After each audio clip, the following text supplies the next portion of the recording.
Assalamualaikum warahmatullahi wabarakatuh.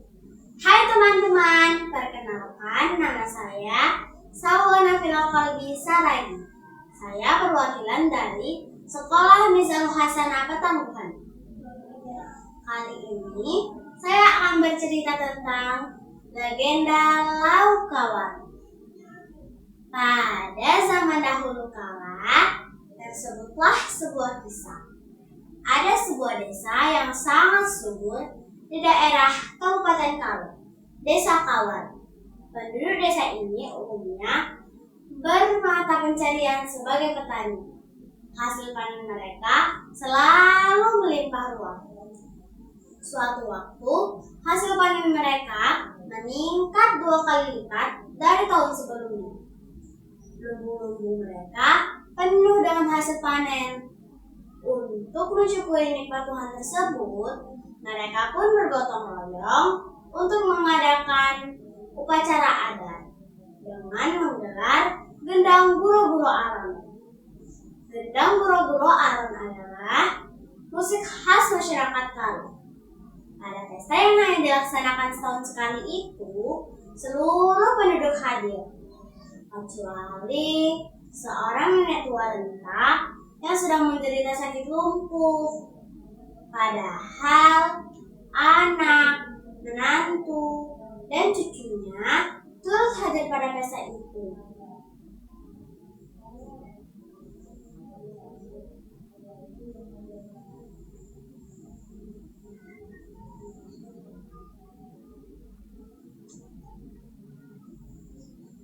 Ya Tuhan, aku ingin sekali menghadiri pesta itu, tetapi apa dayaku? Jangankan berjalan, berdiri pun aku sudah tidak sanggup.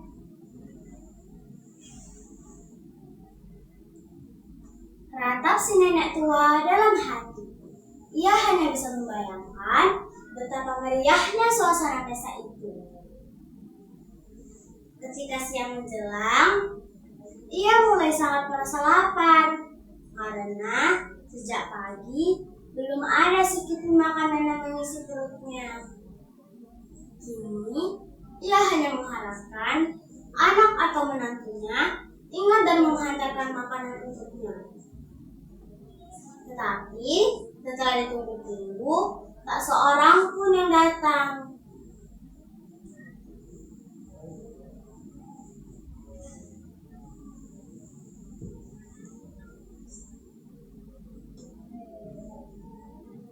Aduh, perutku rasanya seperti terlilit-lilit. Tetapi, kenapa sejak tadi belum ada anak-anakku yang menghantarkan makanan untukku?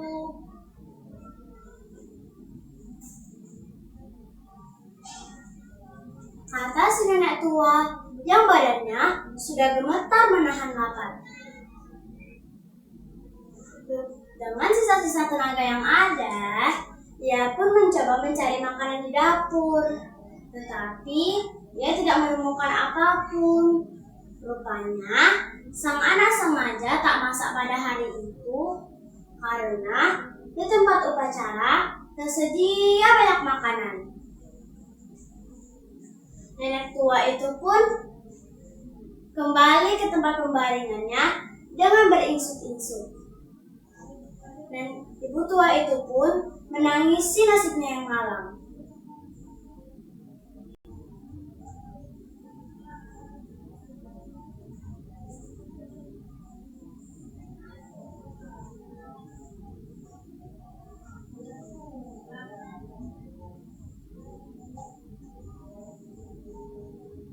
Ya Tuhan, tega sekali mereka membiarkan aku menderita begini.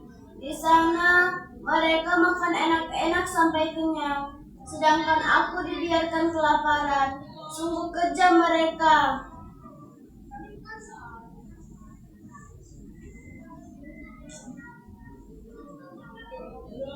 Kata si nenek tua dengan perasaan kecewa. Beberapa saat kemudian, rupanya sang anak baru teringat pada ibunya di rumah. Ia pun segera menghampiri istrinya. Istriku, apakah kamu sudah menghantarkan makanan untuk ibu? Tanya sang suami pada istrinya. Belum, jawab istrinya. Kalau begitu, bungkuskan makanan, lalu suruh anak kita menghantarkannya. Perintah sang suami. Baiklah suamiku, jawab istrinya. Wanita itu pun langsung membungkuskan makanan dan menyuruh anak yang menghantarkannya. Anakku, hantarkan makanan ini pada nenekmu di rumah. Perintah sang ibu. Baik, Bu, jawab anaknya. Anak itu pun langsung berlari sambil membawa bungkusan makanan itu ke rumah. Sesampainya anak itu di rumah, ia segera menyerahkan makanan itu pada neneknya. Lalu kembali ke tempat upacara. Alangkah senangnya hati sang nenek pada saat-saat laparnya, tiba-tiba ada yang menghantarkan makanan. Dengan perasaan gembira, ia langsung membuka bungkusan makanan itu. Betapa kecewanya ia, ternyata isi bungkusan itu hanyalah sisa-sisa makanan. Beberapa potong tulang daging, sapi dan kambing yang hampir habis dagingnya.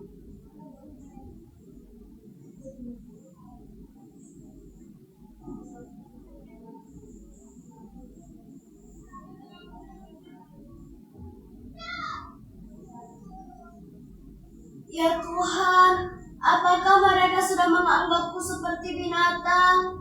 Mengapa mereka memberikan aku sisa-sisa makanan dan tulang-tulang?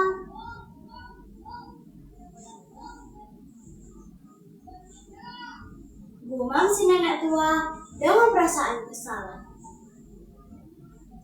Sebetulnya, isi bungkusan itu adalah daging panggang yang utuh.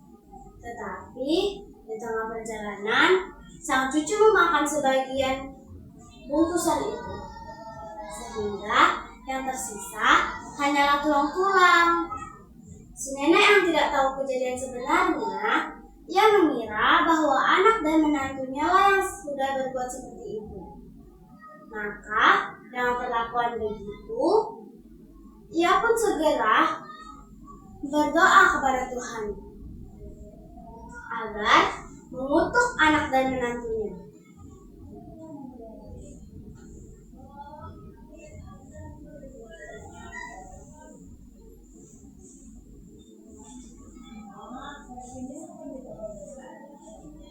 Ya Tuhan, mereka sudah berbuat durhaka kepadaku. Berilah mereka pelajaran.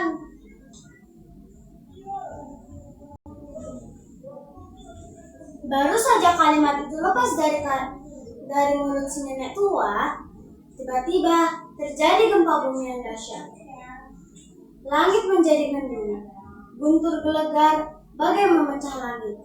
Beberapa saat kemudian, turun hujan yang sangat deras. Penduduk yang semula bersukaria tiba-tiba menjadi panik.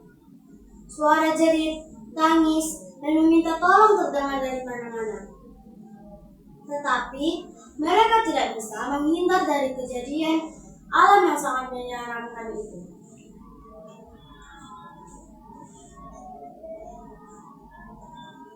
Desa Kawar yang semula berbahagia dan subur tenggelam dalam sekejap.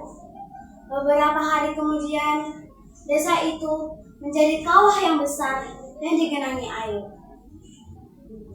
Pada penduduk setempat, kawah itu diberi nama Laut Kawar.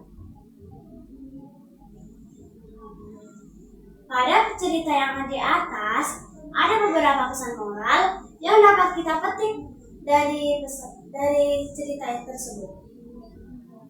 Pertama, kita tidak boleh berbuat durhaka kepada kedua orang tua. Harus berbuat baik ya teman-teman. Kita tidak boleh menyia-nyiakan amanat dan harus bersyukur pada nikmat yang diberikan. Sekian dari saya, lebih dan kurangnya saya mohon maaf. Saya akhiri dengan mengucapkan wassalamualaikum warahmatullahi wabarakatuh. Dadah.